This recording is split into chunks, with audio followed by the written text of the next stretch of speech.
السلام علیکم ناظرین کرام، نئی ویڈیو میں آپ کو خوش آمدید کہتے ہیں۔ حکومت کی مشکلات بڑھتی جا رہی ہیں، بڑی تیزی کے ساتھ حکومت گہری کھائی میں گرتی جا رہی ہے اور بظاہر اب اس حکومت کے پاس وقت کم رہ گیا ہے۔ زرداری صاحب کا جو ہے وہ پاؤں فریکچر ہونے کے بہانے وہ دبئی کے اندر 4 ہفتوں کے لیے روپوش ہو چکے ہیں، جبکہ شہباز شریف سعودی عرب اور قطر کا چکر لگا کر پاکستان پہنچ رہے ہیں خالی ہاتھ۔ یعنی سارے ممالک کمٹمنٹ تو کرتے ہیں کہ سرمایہ کاری بھی کریں گے، آپ کی مدد بھی کریں گے، لیکن عملاً کچھ ہوتا ہوا نظر نہیں آ رہا۔ عدلیہ کنٹرول ہو نہیں رہی، حکومت کے اندر پھڈے پڑے ہوئے ہیں کہ ججز کی تعداد والا بل پیش کرنا ہے یا نہیں کرنا۔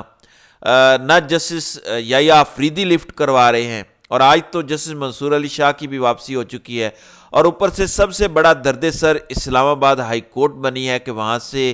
سرپرائزز پر سرپرائزز آتے ہیں۔ ایون وہاں سے تو اب جو جسمانی ریمانڈ ہیں وہی کل عدم ہونا شروع ہو گئے ہیں، اور حکومت ایسے کالے نصیبوں والی ہے کہ جس کام میں ہاتھ ڈالتی ہے وہ کام الٹا پڑ جاتا ہے اور اس میں ہی بے عزت ہوتے ہیں۔ مثال کے طور پر رات کو جو ایڈونچر ہوا ہے، 400 دنوں سے آپ سن رہے ہیں، پچھلے 400 دنوں سے کہ پی آئی اے کی نجکاری ہو رہی ہے۔ کیا ہوا؟ ایک انویسٹر آیا، وہ بھی 10 ارب روپے اٹھا کر، کہ صرف 10 ارب روپے میں وہ 300 ارب کی پی آئی اے خریدنے آیا ہے، اور اس نے یہ بھی کہا کہ اگر 10 ارب میں بیچنی ہے تو ٹھیک ہے، جیسے آپ نے کوڑ کباڑ کا مال خریدنا ہوتا ہے، دینی ہے تو دیں، ورنہ آپ خود چلائیں۔ اور پھر جو خط لکھوایا گیا کہ امریکہ کے مقابلے میں ہم خط لکھ رہے ہیں، 160 ہمارے فارم 47 والے ممبرانز خط لکھ رہے ہیں، اس کے اندر بھی جھول ہیں، جعلی دستخط ہیں، جعلی نام ہیں، ڈبل سگنیچر والے نام ہیں۔ یعنی شہباز حکومت کی اتنی بھی جرت نہیں ہے، خط تو آپ لکھ رہے ہیں، یہی خط آپ ایون امریکن سفارت خانے کو فارورڈ کر دیں کہ حضور بصد احترام یہ ہمارے لوگوں کی رائے ہے، یہ جو ہمارے چنتخب ہیں، یہ جو نمائندے ہیں عوامی، یہ ان کا اوپینین ہے، ہماری قوم کا اوپینین ہے، آپ انٹرفیرنس اور یہ سارے معاملات بند کریں، ہمیں برا لگتا ہے۔ یا پھر امریکی دفتر خارجہ سے ایمبیسیڈر کو ہی طلب کر لیں۔ اب ہو کیا رہا ہے؟ اگلے 4 ہفتے ذرائع یہ بتا رہے ہیں کہ بڑے اہم ہیں، اگلے 4 ہفتوں میں کچھ بھی ہو سکتا ہے۔ پی ٹی آئی نے جو اب فیصلے کرنے ہیں وہ فیصلہ کن فیصلے ہیں، یعنی ایسے نہیں ہے کہ آپ آئیں اور آپ ایک فیس سیونگ دیں، فیس سیونگ لیں اور آپ نکل جائیں۔ یہی وجہ ہے کہ کل عمران خان سے ملاقات بھی نہیں ہونے دی گئی تھی، اور اس کے بعد سردار اعجاز اسحاق خان نے وہ شیکی کل عدم کر دی، جس کے تحت کہا گیا کہ آپ سیاسی گفتگو نہیں کر سکتے، لہٰذا آپ پی ٹی آئی اور سلمان اکرم راجہ کہتے ہیں کہ ہم فیصلہ کن مرحلے کی طرف جا رہے ہیں، جبکہ رانا ثناء اللہ کا کہنا ہے کہ اگر ان کا احتجاج غیر معمولی ہوگا تو پھر اس کو روکنے کے لیے انتظامات بھی غیر معمولی ہوں گے۔ یہ دعویٰ کر رہے ہیں کہ ہم 3 سے 4 لاکھ لوگ لے کر آئیں گے، اتنے لوگ تو خود عمران خان نہیں لا سکے تھے، تو یہ زیادہ سے زیادہ 20 سے 25 ہزار لوگ بھی جمع نہیں کر سکتے، لیکن اگر یہ بڑے پیمانے پر لوگ لے کر آ گئے تو ہم بھی بڑے پیمانے پر روکیں گے۔ پھر یحییٰ آفریدی کو روکنے کے لیے، ٹیکل کرنے کے لیے کہ کسی طرح سے اب ترازو ہمارے حق میں جھکے، جیسے بھی ہو ترازو ہم نے اپنے حق میں جھکانا ہے۔ تو خبر یہ ہے کہ اختلاف کے باوجود، حالانکہ کل خبر آئی تھی کہ بل پیش نہیں کیا جائے گا، اختلاف کیا جائے گا پیپلز پارٹی اور نون لیگ میں ججز کی تعداد بڑھانے کے حوالے سے، یہ آپس میں ایگری نہیں کر پا رہے،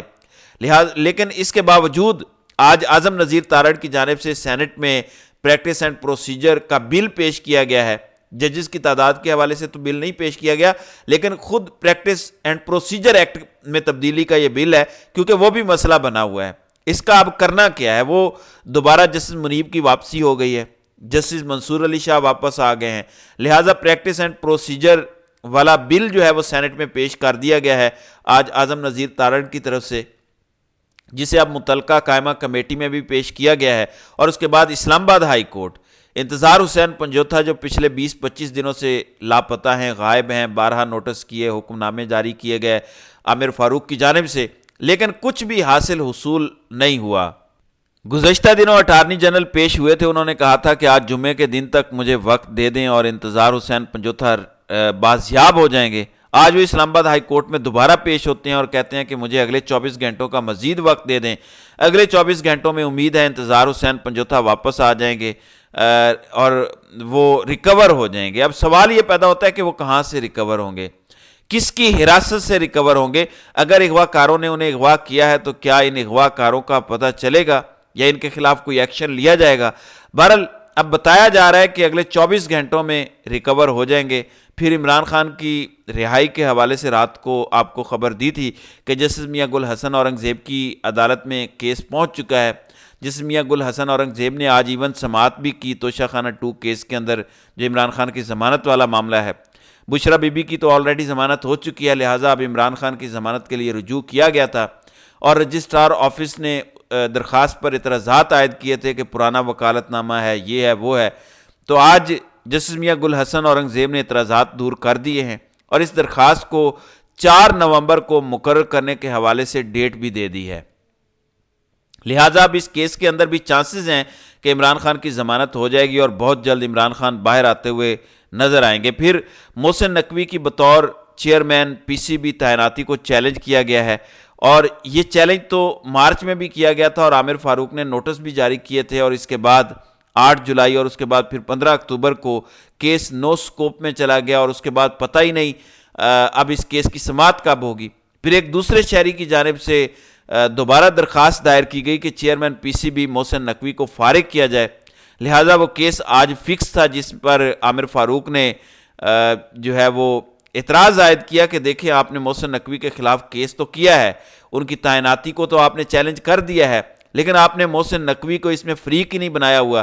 درخواست گزار نے کہا کہ مجھے درخواست ایڈٹ کرنے کا، یعنی اس میں ترمیم کرنے کا وقت دیں، لہٰذا ان کی یہ استدعا منظور کی گئی ہے کہ آپ درخواست میں ترمیم کر لیں اور آپ محسن نقوی کو بھی فریق بنا لیں۔ اور سب سے اہم چیز، آج اعظم سواتی کو اسلام آباد ہائی کورٹ میں پیش کیا گیا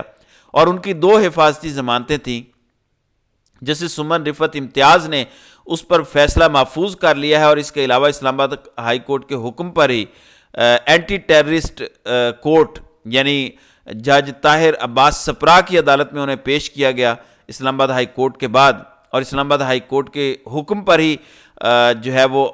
طاہر عباس سپرا نے اعظم سواتی کو اب جوڈیشل ریمانڈ پر اڈیالہ جیل بھیج دیا ہے، یعنی ان کے جسمانی ریمانڈ والا جو سلسلہ چل رہا تھا، ریمانڈ پر ریمانڈ مل رہا تھا، وہ سلسلہ اب رک گیا ہے، اعظم سواتی کو جوڈیشل کر دیا گیا ہے، لہٰذا اب اعظم سواتی کی امید ہے کہ ضمانت بھی منظور ہو جائے گی۔ دوسری طرف حفاظتی ضمانتوں کے حوالے سے بھی جسٹس سمن رفت امتیاز نے فیصلہ محفوظ کر کے رکھا ہے۔ مختصر یہ کہ عدلیہ کنٹرول نہیں ہو رہی، خاص طور پر اسلام آباد ہائی کورٹ میں ایک الگ ہی حوصلہ پیدا ہو گیا ہے جب سے قاضی فائز عیسیٰ گئے ہیں، لہٰذا اب مریم نواز کے خلاف بھی مقدمات، لاہور میں بھی درخواست آ گئی ہے کہ ان کے خلاف مقدمہ درج کیا جائے۔ کل آپ کو خبر دی تھی کہ پشاور کے اندر بھی ایک وکیل نے مریم نواز کے خلاف مقدمہ درج کرنے کے حوالے سے تھانے سے رجوع کیا، تو آج نون لیگ والوں کی چیخیں نکل رہی ہیں۔ نون لیگ کے رہنما اختیار ولی کے پی کے کہتے ہیں کہ مریم نواز کے خلاف اگر مقدمہ درج ہوا تو پنجاب کے ہر تھانے میں عمران خان سمیت سب کے خلاف مقدمہ درج کرائیں گے۔ بہرحال مختصر کہانی یہ ہے کہ اگلے یہ جو دن ہیں یہ انتہائی فیصلہ کن ہے، حکومت گھبرا چکی ہے، یعنی پوری دنیا کے اندر پیٹرولیم مصنوعات کی قیمتیں کم ہو رہی ہیں، عالمی منڈی کے اندر فی بیرل $67 سے بھی نیچے قیمت آ چکی ہے، اور پاکستان میں ایک دفعہ پھر سے پیٹرولیم مصنوعات میں رات کو اضافہ کر دیا گیا ہے، جس کی بنیادی وجہ یہ ہے کہ ان سے سسٹم چل نہیں رہا، پورے سسٹم کا بھٹا بیٹھ چکا ہے، اور یہ حکومت اپنی ساکھ کھونے کے ساتھ ساتھ اپنی اوقات بھی بھول چکی ہے۔ یہی وجہ ہے کہ ان کو کوئی ان بھکاریوں کو بھیک تک دینے کو تیار نہیں ہے، اور اس وقت جو ہمارا خزانہ ہے وہ بھی مکمل خالی ہے، اور ہم آئی ایم ایف کے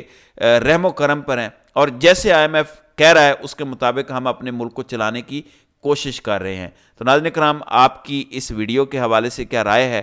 آپ اپنی رائے کا اظہار کامنٹ سیکشن میں ضرور کیجیے گا۔